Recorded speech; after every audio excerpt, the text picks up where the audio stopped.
बस बस बस आजच्या या प्रचंड अशा जाहीर सभेसाठी ज्यांना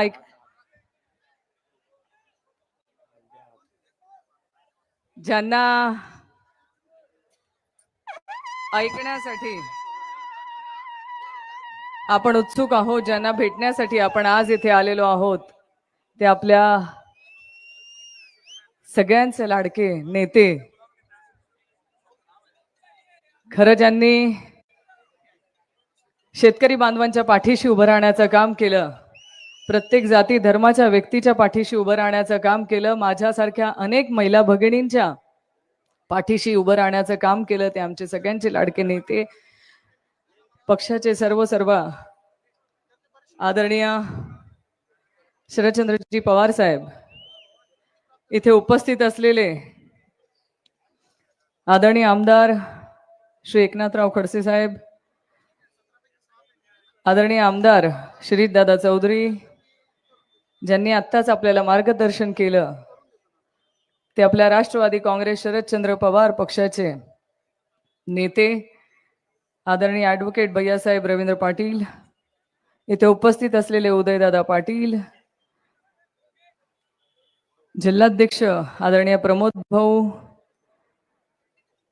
राष्ट्रीय काँग्रेस पक्षाचे ज्येष्ठ नेते आदरणीय डॉक्टर जगदीशजी पाटील, माफदाचे प्रदेशाध्यक्ष आदरणीय विनोद भाऊ तराळ, इथे उपस्थित असलेले रावेर लोकसभा संपर्क प्रमुख उद्धव बाळासाहेब ठाकरे यांचे आदरणीय विजय दादा परब,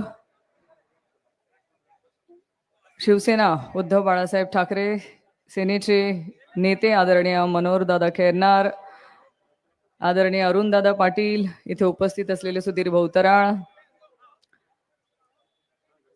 खरं व्यासपीठावरच्या प्रत्येक व्यक्तीचं नाव घेणं इथे अपेक्षित आहे, पण वेळेचं बंधन आहे, कारण साहेबांना पुढच्या सभेसाठी जायचंय.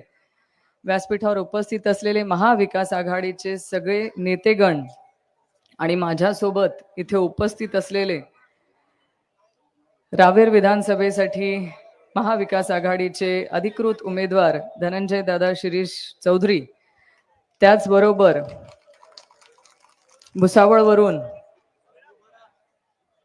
भुसावळचे महाविकास आघाडीचे अधिकृत उमेदवार आदरणीय मानवतकरजी दादा,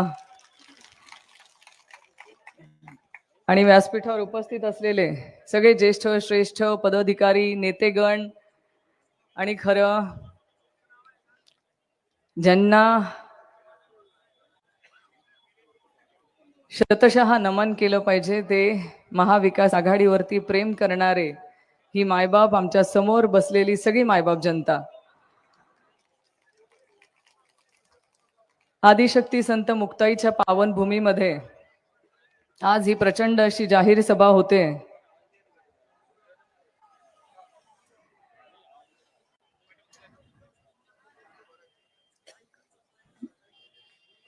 खरं नेत्यांची नावं एवढी झाली आहेत, मला वेळेचं बंधन असल्यामुळे बोलायची घाई आहे, त्याच्यामुळे आदरणीय काँग्रेस पक्षाचे जिल्हाध्यक्ष आदरणीय प्रदीप दादा पवार यांचं नाव विसरले, क्षमस्व. खरं आदिशक्ती संत मुक्ताईच्या पावनभूमीमध्ये ही प्रचंड अशी जाहीर सभा आज इथे होते. या सभेसाठी मला माहिती आहे तुम्ही सगळे साहेबांना ऐकण्यासाठी इच्छुक आहात. आपल्या ह्या संपूर्ण मतदारसंघातून कानाकोपऱ्यांमधून तुम्ही इथे साहेबांना ऐकण्यासाठी आलात. खरं साहेबांवरती आपण ह्या मतदारसंघाने अतोनात असं प्रेम साहेबांवरती केलंय. गेल्या अनेक वर्षांपासून तुम्ही साहेबांच्या पाठीशी खंबीरपणे उभं राहण्याचं काम केलंय. हा पक्ष मोठा करण्यामध्ये, टिकवून ठेवण्यामध्ये तुमचं सगळ्यांचं मोलाचं योगदान कायम राहिलंय, आणि तुम्ही रक्ताचं पाणी करून हा पक्ष वाढवलाय, आणि ह्या पक्षाचं एका वटवृक्षामध्ये रूपांतर केलंय. ते वटवृक्षाची ही फांदी, पानं, फुलं ही सगळी इथे दिसत आहेत. एवढं मोठं आज हे वटवृक्षामध्ये रूपांतर झालेला आपला पक्ष बघून नक्कीच मनाला आनंद होतोय की आपला राष्ट्रवादी काँग्रेस शरदचंद्र पवार पक्ष आज संपूर्ण महाराष्ट्रात नाही तर संपूर्ण भारत देशामध्ये एक अलौकिक असं नाव त्यांनी केलंय.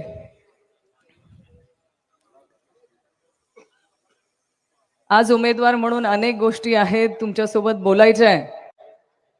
येत्या 20 नोव्हेंबरला विधानसभेची निवडणूक होऊ घातली आणि या निवडणुकीसाठी आदरणीय साहेब हे आशीर्वाद देण्यासाठी इथे आलेत.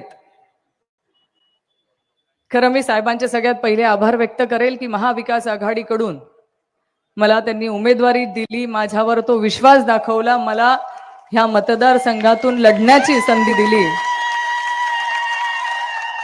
हा विश्वास माझ्यासाठी खूप महत्वाचा आहे. खरं अनेक प्रसंग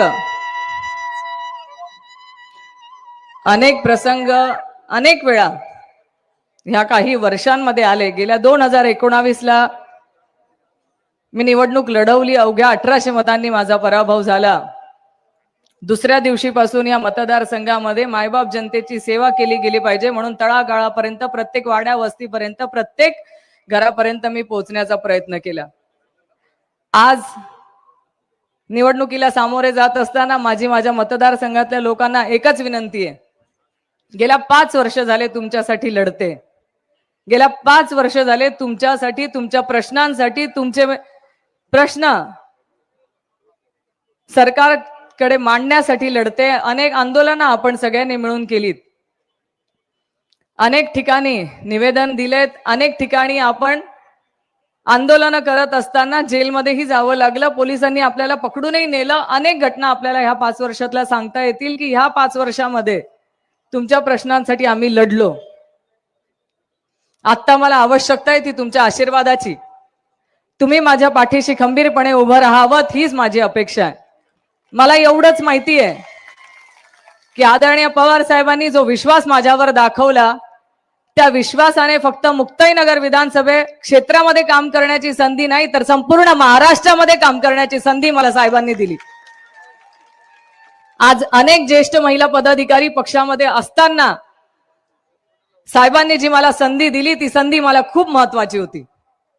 आज महाराष्ट्रभर फिरत असताना अनेक लोकांबरोबर संपर्क आला, अनेक लोकांशी संवाद साधता आला आणि अनेक लोकांबरोबर संवाद साधता असताना, वेगवेगळ्या ठिकाणी जात असताना मला माझं कर्तृत्व सिद्ध करता आलं. मला माझ्यातला एक कार्यकर्ता शोधण्यासाठी खूप मदत झाली आणि ती मदत मला आदरणीय पवार साहेबांनी दिली. म्हणून अनेकदा, अनेक वेळा अनेक लोकांनी शंका उपस्थित केल्यात की रोहिणीताई कुठे जाणार आहेत का, पक्ष सोडून जाणार आहे का. पण मी कायम सांगितलं मी घरी बसणं पसंत करेल पण आदरणीय पवार साहेबांना सोडणार नाही नाही नाही. आणि त्याच माध्यमातून अनेकदा अनेक आश्वासनं मिळाली. अनेकदा अनेक लोकांनी पक्षामध्ये येण्याची विनंती जरी केली असली तरी मी ठाम माझ्या विचारावरती होती. जेव्हा मला पवार साहेबांनी हे जेव्हा मला पवार साहेबांना अनेक नेते सोडून गेले त्याही वेळेस अनेक लोकांनी सांगितलं होतं की तिकडे सत्ता आहे, आपण सत्तेच्या विरोधात आहोत, आपण इथे लढणार आहोत. ज्या पक्ष संपलाय त्या पक्षाकडे काहीच नाहीये, नेते नाहीयेत, अशा पक्षामध्ये तुम्ही काय करणार आहात थांबून. त्याही वेळेस मला विश्वास होता तुम्हारे पास गाड़ी, बंगला, धन दौलत, सरकार सब कुछ हो सकता है पर हमारे पास पवार साहेब है और उस पे ऊपर हमारा विश्वास है. आणि पवार साहेबांची जादू झाली आणि पवार साहेबांनी लोकसभेमध्ये प्रत्येकाला हे दाखवून दिलं की आदरणीय पवार साहेब काहीही करू शकतात, ठरवलं तर सत्ता पालटवू शकतात. ते लोकसभेमध्ये आपण बघितलं. खरं ह्या मतदारसंघाला वारकरी संप्रदायाचा एक वेगळा इतिहास आहे.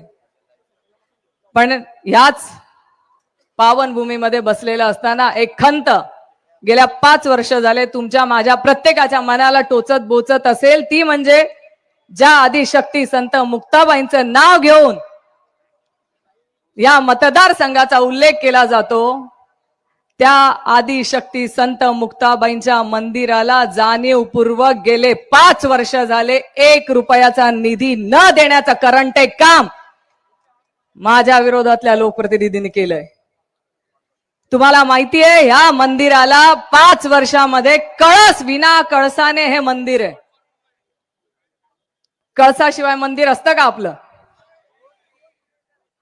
आज ज्या मंदिराला गेल्या 5 वर्षामध्ये विना कळसाचा ठेवलंय ज्या आदिशक्ती संत मुक्ताईंच्या नावाने ह्या मुक्ताई नगरचं नाव आदराने संपूर्ण महाराष्ट्रात नाही तर संपूर्ण भारतात घेतलं जातं, त्या आदिशक्ती संत मुक्ताईच्या मंदिरासाठी एकही रुपया हे गेल्या 5 वर्षामध्ये देऊ शकले नाहीत. हे आमच्या सारख्या अनेक वारकरी संप्रदायामध्ये जे आदिशक्ती संत मुक्ताईंच्या पायाशी जन्माला आले ना त्यांना खंत आहे.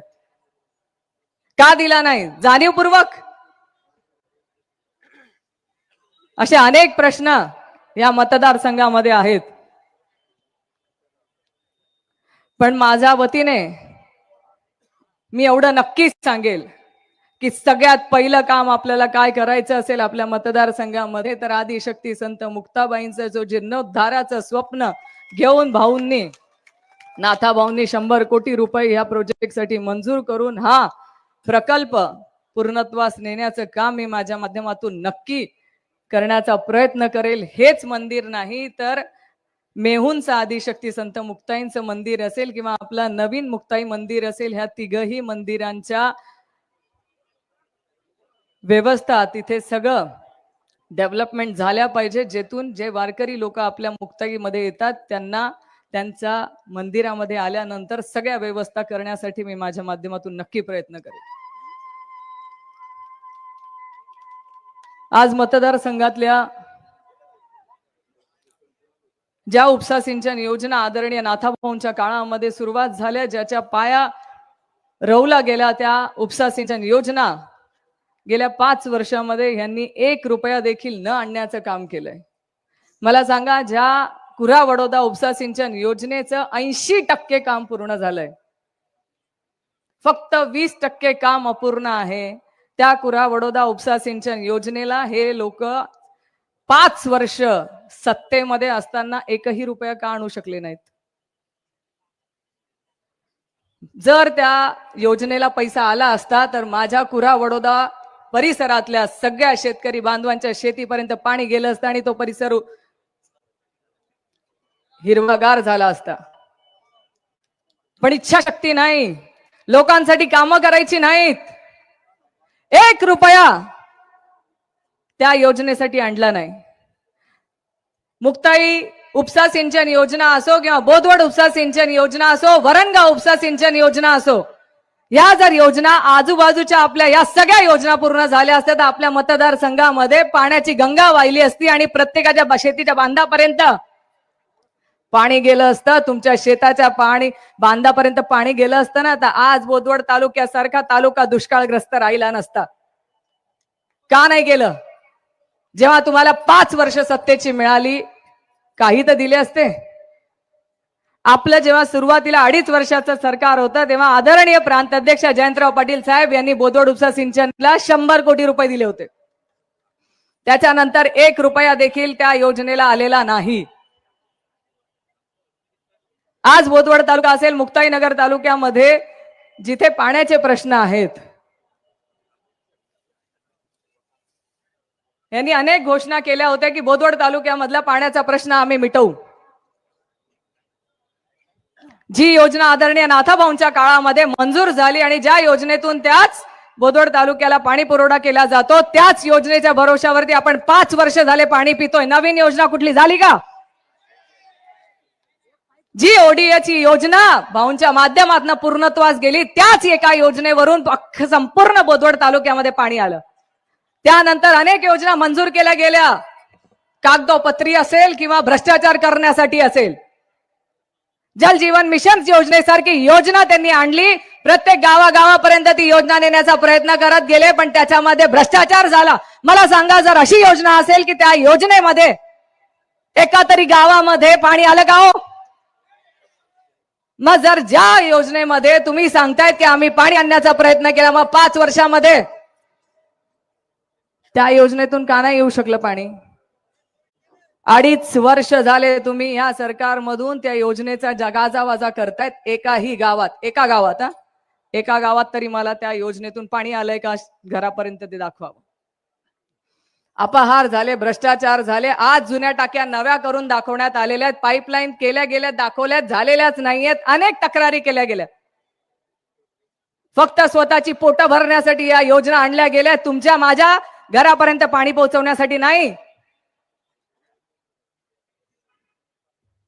पण मला विश्वास मी तुम्हा सगळ्यांना देऊ इच्छिते, आपण सगळ्यांच्या आशीर्वादाने जर मी निवडून आली तर बोदवड तालुक्यामध्ये आणि मुक्ताईनगर विधानसभा क्षेत्रातील प्रत्येक गावापर्यंत पाणी पोहोचवण्याची नक्की जबाबदारी घेईल. सगळ्यात पहिलं काम मी जे करेल ते तुमच्या घरापर्यंत पाणी पोहोचवण्याचं करेल.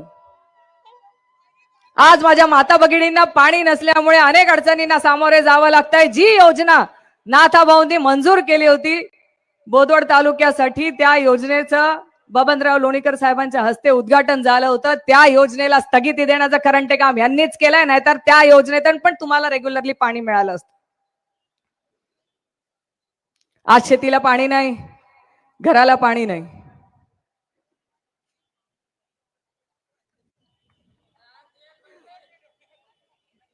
नक्कीच, पण मी तुम्हाला एवढा नक्की इथे बोलते आणि विश्वास देऊ इच्छिते की जोपर्यंत तुमच्या बोदवड तालुक्यामध्ये जास्तीत जास्त पाणी पुरवठा आपण करण्याचा माझ्या माध्यमातून मी प्रयत्न करेल आणि तो प्रयत्न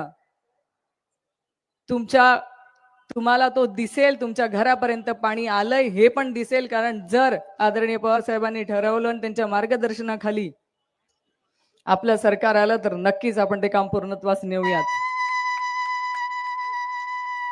आज मतदारसंघातल्या अनेक तरुण बेरोजगार आहेत.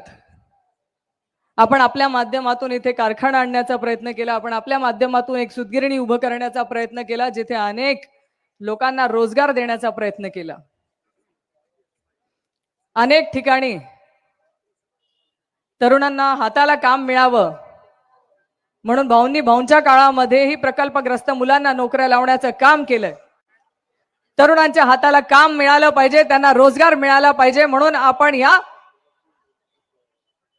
माध्यमातून संस्था उभा करण्याचा प्रयत्न केलाय. आज ज्या काय कॉलेजेस आहेत, शाळा आहेत, तिथले आपले स्थानिक विद्यार्थीच आज तिथे नोकरी करतायत ना, त्यांच्या हाताला रोजगार मिळाला. अनेक मुलांना नोकरीच्या माध्यमातून स्वतःच्या पायावर उभं राहण्याचा आमच्या माध्यमातून आम्ही प्रयत्न केलाय. याच साठी आज जी माळेगाव चारठाणा पर्यटन अंतर्गत जो टुरिझमचा प्रकल्प आहे तोही आपण भविष्यामध्ये जर पूर्णत्वास नेला तर तिथेही अनेक मुलांना रोजगार मिळू शकतो. या दिशेने मी माझ्या भविष्यामध्ये काम करण्यासाठी एक प्लॅन बनवून आम्ही काम करतोय. मेळसांगव्या जिथे 200 एकरचं बेट आहे, तुम्हाला सगळ्यांना माहिती असेल की जे मेळसांगव्याच्या जवळपास राहतात त्यांना मध्ये 200 एकरचं बेट आहे. त्या बेटावरती पर्यटन क्षेत्र वनच्या माध्यमातून आपण उत्कृष्टरित्या जर तो डेव्हलप केला तर तिथे लोक येऊ शकतील. तिथे लोक आल्यानंतर जी वर्दळ वाढेल त्या वर्दळीतून तुमच्या माझ्यासारख्या अनेक तरुणांना तिथे रोजगार उपलब्ध होऊ शकतो. हे माझं स्वप्न आहे. फक्त आश्वासन नाही, त्या दिशेने काम केलं गेलंय. आम्ही ते प्रोजेक्ट बनवले गेलेले, तिथे काम करण्याची आम्ही सुरुवात केली आहे. मागच्या काळामध्ये तुम्हाला 2019 ला स्वप्न दाखवलं होतं की MIDC आणू. अनेकांनी MIDC आणू, MIDC आणणार, MIDC आणणार म्हणून मतदान केलं. मला सांगा, सारोळ्याला गेल्यावरती MIDC दिसते का? कुठे गेली? हरवली. MIDC सारखा शब्द दिला तुम्ही 5 वर्षामध्ये ना, तुमच्या कार्यकाळामध्ये मला तर वाटतं 2.5 वर्षाच्या काळामध्ये तुम्ही सरकारचे जावाईच होतात. जे मागितलं ते मिळालं असतं ना. तुम्ही हट्ट केला असता तर मिळालं असतं. इच्छाशक्ती लागते.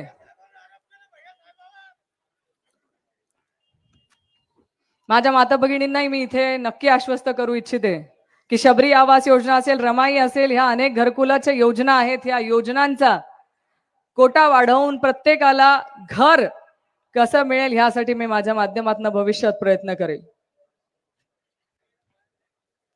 आज केळी महामंडळ आपल्या सगळ्यांसाठी, जे रावेर पट्ट्यातली आपली गावं आहेत त्या प्रत्येकासाठी महत्वाचा विषय की जर केळी महामंडळ इथे स्थापित झालं असतं तर आपल्या प्रत्येकाला प्रत्येकाच्या केळीला भाव मिळाला असता, प्रत्येकाच्या शेतीमध्ये पिकवणारा आज जे केळीचं नुकसान होत आहे त्याच्यासाठी आपल्याला भाव मिळाला असता आणि आपल्याला 2 पैसे शिल्लक मिळाले असते. पण एवढा महत्वाचा विषय 2.5 वर्षात तुम्ही ऐकलंय का? 5 वर्षात कधी ऐकलंय की त्यांनी मुद्दा मांडलाय? विधानसभेमध्ये कधीतरी हे विषय मांडलेत का? विधानसभेमध्ये तुमच्या कापाशीच्या भावासाठी कधीतरी बोललेत का? तुमच्या मक्याला भाव मिळाला पाहिजे, तुमच्या सोयाबीनला भाव मिळाला पाहिजे, कधीतरी विधानसभेत प्रश्न उपस्थित केलाय का? तुमच्या पुनर्वसनाचे प्रश्न असतील, तुमच्या पाणी पुरवठ्याची योजना असतील, अनेक तुमचे प्रश्न घेऊन कधीतरी मला सांगा हो, विधानसभेमध्ये आवाज उठवलाय का? मला आठवतं मोजून प्रश्न विधानसभेमध्ये जे मांडलेत, नाथाभाऊंकडून मला भीती आहे. बरोबर, मुद्दे कसे मांडले गेले? रोहिणीताई अशा आहेत. रोहिणीताईंकडून मला भीती आहे, हे भीती आहे, ते भीती आहे, ढमकय टमकय, सगळ्या तक्रारी करायला तुम्हाला विधानसभेमध्ये बोलता आलं. पण माझ्या ह्या मायबाप जनतेचे प्रश्न घेऊन, माझ्या या मायबाप शेतकरी बांधवांचे प्रश्न एकदा तरी मांडलेत का हो? मग तुम्हाला तिथे निवडून देऊन उपयोग काय? जर तुम्ही आमच्या लोकांचे प्रश्न मांडणार नसाल, आमच्या या शेतकरी बांधवांचे प्रश्न मांडणार नसाल, महिलांचे प्रश्न मांडणार नसाल, तरुण बेरोजगारांचे प्रश्न मांडणार नसाल, पुनर्वसनाचे प्रश्न मांडणार नसाल, पाण्याचे प्रश्न मांडणार नसाल, घरकुलाचे प्रश्न मांडणार नसाल, निवडून कशाला द्यायचं? 50 खोक्यांसाठी?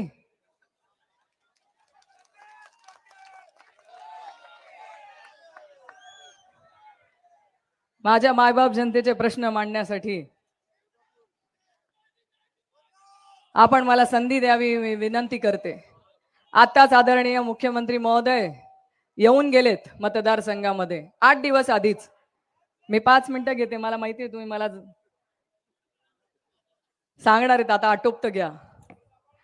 पण त्यांनी एक घोषणा केली की या मतदारसंघामध्ये 5,000 कोटी रुपये आम्ही आणले. आता 5,000 कोटी रुपये, मी तर संपूर्ण मतदारसंघ फिरतेच, मला आवड आहे प्रत्येक गावापर्यंत, वाड्या वस्त्यांपर्यंत जायची.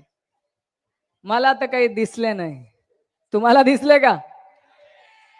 5,000 कोटी रुपये जर आपल्या मतदारसंघात आले असते तर कशाला पुरनाड फाट्यावरून कुरा काकोड्याकडे जाताना गड्ड्यांमधून जावं लागलं असतं? कशाला? जे रस्ते खराब झालेत ना, तर रस्ते बघा जरा, प्रत्येकाची कंबर डंबोडायची वेळ आली आहे. पुलांची कामं केली म्हणतात ना, ते पुलांचं काम किती निकृष्ट दर्जाचं केलेलं आहे हे मी ठिकठिकाणी सांगू शकते. रस्त्यांची कामं केली आहेत, रस्त्यांची बिलं काढली गेली आहेत, पण रस्त्यांची कामं किती अपूर्ण आहेत हे मी ठिकठिकाणी लाईव्ह व्हिडिओच्या माध्यमातून दाखवत आली आहे. मग पोट कुणाचं भरलं? ठेकेदारांचं. ठेकेदार कोण आहे?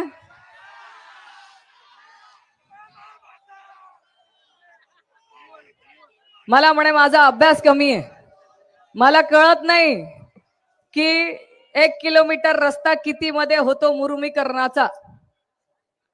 मी त्यांना म्हटलं बरोबर आहे, माझा अभ्यास कमी आहे, कारण ना माझ्या वडिलांनी ठेकेदारी केली ना मी ठेकेदारी केली. त्याच्यामुळे 300 मीटर रस्ता कितीचा होतो मला माहित नाही, 700 मीटर रस्ता कितीचा होतो मला माहित नाही. मला एवढंच कळतं 15 लाख रुपये मंजूर झाले असेल तर जेवढा रस्ता मंजूर झालाय तेवढा 15 लाख रुपयामध्ये पूर्णत्वास गेला पाहिजे. अधिकाऱ्यांना तर कळतं. अधिकारी तेव्हाच बनवून देतात की नाही कोटेशन. मग अधिकाऱ्यांच्या पेक्षा जास्त अभ्यास तुमचा आहे असं वाटत असेल तर बरोबर आहे, ठेकेदारीचा व्यवसाय जुना आहे. पण साहेब, माझ्या मतदारसंघात अनेक प्रश्न आहेत.